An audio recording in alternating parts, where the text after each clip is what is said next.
The annual Whitmore family barbecue was in full swing on a sunny afternoon at my uncle's country club in Napa Valley, when my cousin Caroline's voice sliced through the hum of laughter and clinking wine glasses. "Oh wow, Ellie's here, still pushing paper at some desk job, hun?" I adjusted the sleeve of my understated cream dress. "Valentino," though no one here would recognize that, and offered a faint smile. If only they knew that by Monday morning, I'd be finalizing the acquisition of both Caroline's overpriced wellness app and my other cousin Zach's struggling venture fund. "Still at Redmond Group," I murmured as I accepted a glass of Sauvignon Blanc. The same Redmond Group that I control under a network of holding companies. To them, I'm just Ellie Whitmore, the underachieving 34-year-old cousin who never quite lived up to the family's impossible standards. But in the financial world, I'm known simply as EW Capital, a silent but dominant force behind some of the biggest private equity deals on the West Coast. Zach, wearing a flashy suit 2 sizes too big, grinned as he sauntered over. "You know, Elle, I could hook you up. We're always hiring entry-level admin staff, better than whatever 9-to-5 grind you're stuck in." I took a slow sip to hide my amusement. He had no idea I'd already bought Whitestone Ventures, his firm, piece by piece, through silent partners and trust-owned shell entities. "That's really generous, Zach," I replied sweetly. 8 years ago, after Grandpa Whitmore died, everyone expected his estate to be divided cleanly among us grandkids. Instead, he made individual allocations. Caroline got angel investment money. Zach received control of the family's venture branch. And me? I was handed what they called the leftovers. His old real estate office in downtown Santa Rosa and a $200,000 0-cents trust. "Poor Ellie," they'd whispered behind champagne glasses. "He doted on her, but didn't leave her anything useful." What they didn't realize was that Grandpa's shabby office sat atop decades of quietly acquired mineral deeds and water rights, assets worth tens of millions. He hadn't just given me an inheritance, he'd given me the blueprint. We spent Sundays together, reviewing land maps and oil rights. "You don't need to be loud to be powerful," he used to say. "Control isn't in attention, it's in patience." Now, as I watched my family flaunt leased watches and borrowed status, I smiled. They spent their fortunes chasing validation. I built mine in silence. "Ellie, sweetheart," my Aunt Beatrice swept in, air-kissing both my cheeks with exaggerated warmth. "We missed you at the Napa Club mixer last weekend. Caroline was filling us in on her startup's big win." Caroline beamed, tucking a strand of perfectly styled hair behind her ear. "We just closed another funding round, $10 million, 0 cents this time." She turned to me with a practiced smirk. "Not that you'd really understand the complexities of tech finance, Ellie." I nodded politely, though my mind flicked to the reports sitting on my home office desk.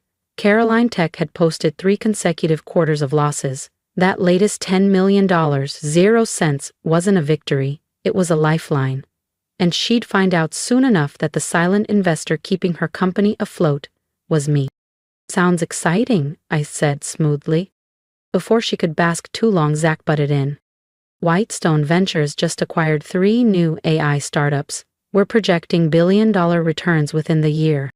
I resisted the urge to roll my eyes. His fund was bleeding capital. The acquisitions were last-ditch plays to impress new investors and hide ballooning debt.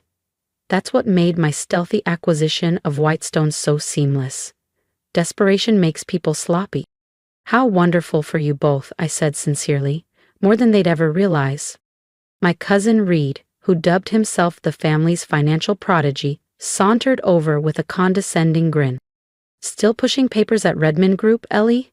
You really should think bigger. Caroline and Zach are out here building empires." If only he knew the papers I pushed involved multi-million-dollar development deals and city-wide zoning approvals. Redmond Group, under my hidden control, now owned half the downtown Santa Rosa commercial district and large tracts across 2 other states. "We can't all be entrepreneurs," I replied, sipping my wine. They chuckled, they pitied me. I played the role they expected. Even my mother joined the chorus. "You had such potential, Elle. But honestly, have you even tried to grow your career?" "Oh, Trevor could help," Aunt Beatrice chimed in. "He's done such amazing things with Grandpa's old firm." I thought of the boardroom meeting scheduled for 9 a.m. tomorrow, where Trevor would discover that EW Capital, his mysterious new majority shareholder, had the power to fire him. "I'm comfortable where I am, Mom," I said with a calm smile. Caroline overheard and laughed. "Comfortable? Honey, you should want more than that." "We're raising again next month," she said, eyes gleaming. "From EW Capital," Zach added proudly. I clinked my glass. "Good luck with that." "They're the biggest name in private equity right now," Zach said, swirling his wine. "Very hush-hush, but they've expressed interest in both our companies." I hid my smile behind my champagne flute. EYW Capital, my carefully orchestrated network of shell corporations and blind trusts, had spent the last 6 years becoming a dominant, anonymous force in acquisition deals across the western U.S. Tomorrow, the curtain would finally drop. "I've heard of them," I said with practiced neutrality. "Quite the portfolio they're building." Caroline scoffed, not even trying to mask the disdain in her voice. "As if you'd understand what goes into that kind of deal. Stick to your filing cabinets, Ellie. Leave the real strategy to those of us who actually run companies," Zach added, his fork clinking against his half-finished steak. Before I could respond, Aunt Beatrice clapped her hands and called everyone to the dinner table. I ended up between Zach and Caroline, listening to them volley inflated business jargon as if they were on a CNBC segment. "Whitestone Ventures is about to close the biggest deal in our history," Zach boasted. "Once EW Capital signs on, we'll be scaling internationally. We're talking billions." Caroline rolled her eyes. "Please, your dinosaur of a firm is one misstep from collapse. My wellness AI platform is the future, and trust me, EW knows it." They're leaning toward me. If only they knew the truth, that both of their companies already belonged to me. Their pleas, pitch decks, and projections had all funneled into my strategy. Their destinies had already been decided over mahogany boardroom tables and NDA-laced email threads. "Speaking of your future," my mother's voice floated from across the table. "Ellie, have you thought about going back to school? Maybe get that MBA you always talked about?" I pictured my corner office. Glass walls overlooking downtown Santa Rosa, marble floors, the discreet security detail outside my door, and the wall, lined with framed contracts, each one a silent takedown. "I'm fine where I am, Mom," I said gently. Zach snorted. "That's the problem. No ambition. Grandpa would be crushed if he saw you now." I touched the gold key around my neck, the one to Grandpa's old office, where it had all begun. "I think Grandpa understood more than you ever did." The topic shifted to vacation homes and boat upgrades, but I caught the tension in Caroline and Zach's side glances. Tomorrow's meeting with EY Capital meant salvation or collapse. They had no idea that the secret investor was the same cousin they'd mocked for a decade. As dessert was served, I excused myself. "Big day tomorrow," I said. "Don't overdo it filing those reports," Caroline called after me, laughing. In my car, a discreet armored Audi, I dialed my assistant. "Is everything ready for tomorrow?" "Yes, Miss Whitmore, the boardroom is yours." "The contracts are finalized and the board members have been briefed," my assistant confirmed over the speaker.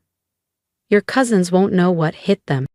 I drove back to my penthouse loft overlooking Santa Rosa, designed not with flashy displays like Caroline's pastel art gallery of a condo or Zach's velvet-curtained bachelor palace, but with quiet sophistication, natural woods, clean lines, and a sense of calm Grandpa always valued. In my office, I reviewed the paperwork one last time. Tomorrow, EW Capital would lift the veil and my entire family would see the truth. Their invisible cousin hadn't just built a career, I'd built a legacy. I picked up a photo that had always stayed on my desk. Grandpa and me, seated at his old downtown office, poring over a zoning map. His smile was proud but subtle, he never bragged. "The best kind of success," he used to say, "is the kind they never see coming." Tomorrow they'd understand exactly what he meant. The next morning I arrived at Redmond Group headquarters early, not in my usual neutral skirt and cardigan, but a tailored navy power suit, worth more than Caroline's SUV. My assistant Sophie greeted me at the private elevator. "Both your cousins are already here," she said with a slight grin. Caroline's on her third request for matcha, and Zach's pacing like he's in a hostage situation. They feel it coming, I replied, they just don't know what it is. The conference room, perched on the top floor, offered sweeping city views. Inside, Caroline and Zach sat at opposite ends of the long table, posturing behind confidence they clearly didn't feel. Their attorneys looked tense. "What is she doing here?" Caroline asked sharply when I entered. "This is a private meeting with EW Capital." Zach chuckled, dismissive. "Ellie, we appreciate the moral support, but this is a bit over your head. Maybe grab us some coffee while the real decision-makers arrive." I set my briefcase on the table. "I think you'll find I'm right where I need to be." Sophie handed out folders to each person present. "Please review the contents," I said, keeping my voice calm. "You'll find full documentation of EW Capital's ownership of both Whitestone Ventures and Caroline Tech, as well as proposed terms for the merger." Zach froze mid-page. Caroline's lips parted, trembling. This has to be a mistake," she whispered. "EW Capital is you?" she gasped. I smiled, taking my seat at the head of the table. "Ellie Whitmore, founder and CEO of EW Capital, majority shareholder of Redmond Group, and, as of this morning, the owner of both your companies." Zach's jaw tightened. "No, you're a secretary." "No," I corrected. "I let you think I was." "Just like I let you believe Grandpa's old office building was worthless," I said, calmly placing my phone face down on the table. "Just like I let you both believe your companies were still under your control." "But my tech platform," Caroline stammered, her voice cracking. "It's been losing money for 3 quarters straight." I nodded. "Exactly. And the only reason you secured that last round of funding was because I arranged it through one of my subsidiary investment arms." Zach was frantically flipping through the packet, his face paling. "Whitestone Ventures, my father's company," he began. "Has been mine for months," I said, almost gently. "Those high-risk investments you've been using to plug the holes? I've been buying the debt, quietly, strategically." The doors burst open. My mother, Aunt Beatrice, and a few other family members entered, clearly summoned by panicked texts from Zach and Caroline. "What's going on?" my mother demanded. "Why are they saying something about Ellie and some capital firm?" "Perfect timing," I said, rising from my seat. "Sophie, would you please bring up the presentation?" The wall screen came to life, displaying a sleek diagram, layer upon layer of holding companies, trusts, and equity groups. Lines connected logos and names to a single hub in the center, EW Capital. "This," I told the room, "is the real me. Over the past 8 years, while you all whispered about my wasted potential, I was building this. Over $500 million. 0 cents in assets spanning real estate, technology, and private equity." I let the silence stretch. "That includes Redmond Group, Whitestone Ventures, Caroline Tech, and more than 30 other firms you've never even heard of." My mother stared, speechless. "How?" "Remember Grandpa's worthless office downtown?" I asked. "It came with property rights, water claims, and mineral deeds. Millions in hidden value. He didn't leave me scraps. He left me the foundation." Caroline's face twisted in anger. "You deceived us. Just like you pretended your company wasn't bleeding out," I shot back. "You wore your debt like designer labels. And Zach, you called yourself a mogul, but you were clinging to borrowed time." "We were building something," Zach argued. "No, you were playing business," I replied. "Image over substance."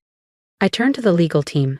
"Shall we move to the merger terms? Both companies will be restructured under the EW Capital umbrella. Leadership will be re-evaluated." "You can't do this," Caroline whispered. "I already did." My mother stepped forward, eyes misted. "Why didn't you tell us?" "Would you have listened?" I said, unlocking my briefcase. "Or would you have tried to claim it just like you did with everything else I ever valued?" I pulled out an old photograph. Grandpa, seated in his worn leather chair, pointing at a map of Santa Rosa. Me beside him, wide-eyed, taking in every word about mineral rights, zoning leverage, and the power of patience. He knew exactly what he was doing when he left me that worthless downtown building. He knew I'd recognize its real worth and what it could become. The next few hours passed in a whirlwind. Signatures, restructurings, deal memos flying between teams. In the end, both Caroline and Zach had no choice but to admit it. EW Capital offered the stability and leadership their companies desperately needed. Their egos were bruised, sure, but they still had roles, for now. Zach was reduced to investment advisor. Caroline, no longer CEO, was kept on as a consultant with guardrails. As the lawyers trickled out, my mother lingered behind. "All these years," she said softly, "we thought we were the successful ones." "Success doesn't always need to speak loudly," I replied, my gaze drifting to the skyline. "Sometimes the quietest person in the room is the one shaping the future." In the following months, things shifted. Caroline's startup, with real oversight and funding, finally started turning a profit. Zach, no longer calling the shots, actually began learning the fundamentals for the first time. The family dynamic changed, too. Gone were the backhanded comments and pitying glances. At the next family gathering, when someone asked about my work, they actually listened. Really listened. As for Grandpa's old office, I kept it. Renovated the rest of the floor, but left his desk untouched. Sometimes I'd sit there at night, fingers tracing the grain of the old oak, hearing his voice in the quiet. True power doesn't need an audience. One evening, as I was locking up, I found Zach waiting downstairs. "I've been thinking," he said, humbled. "All that time we were showing off. We missed what Grandpa was trying to teach us." I touched the gold key around my neck. "What was that?" "That real success isn't about looking powerful," he said. "It's about being powerful. You built an empire, while we played dress up." I nodded. "Want to know the real secret?" He leaned in. "Success doesn't need applause. It needs patience, focus, and the strength to keep building while everyone thinks you're failing." As I walked to my car, the city skyline rose before me. My skyline, though few knew it. Sometimes the best revenge isn't shouting, "I told you so." It's proving yourself right quietly, completely, until they can't ignore it anymore. And sometimes that truth comes wrapped in a $500 million 0 cents empire. And the sweetest success of all? Victory on your own terms. Thank you. Not just for watching, but for seeing me. For years I was the invisible one, the overlooked cousin, the secretary at family dinners who nobody thought twice about, but while they were talking over me, I was building quietly, brick by brick, until the empire spoke for itself. If you've ever been underestimated, dismissed, or told you weren't enough, I want to hear from you. Drop a comment below and tell me, what are you building in silence?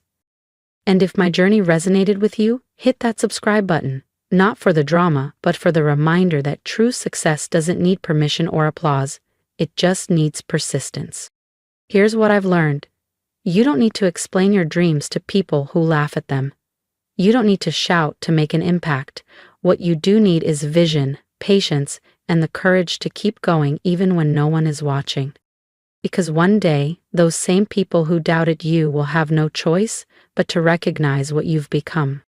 Build in silence. Win with grace, and never forget, you get to define what success looks like.